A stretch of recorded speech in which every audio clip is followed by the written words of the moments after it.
Just 299 নিয়ে চলে এসেছি তোমাদের জন্য আমার একটা দারুণ বুফে, যার মধ্যে থাকছে 16 রকমের আইটেম।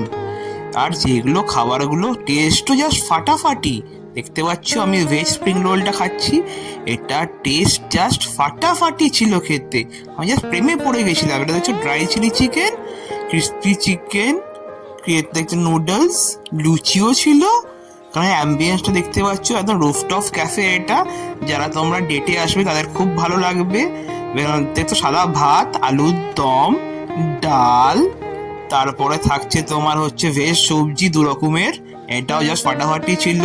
মাছের কালিয়া, এটা চিকেন কষা, আর লাস্টে যদি তোমরা 499 পে করো মাটন কষাও ছিল। আর আমি লাস্ট দেখতে পাচ্ছ শেষ পাতে গোলাপ জামুন, এটাও খেতে জাস্ট ফাটাফাটি ছিল। আমি জাস্ট এদের পুরো প্রেমে পড়ে গেছিলাম। ভিডিওটা ভালো লাগলে প্লিজ লাইক শেয়ার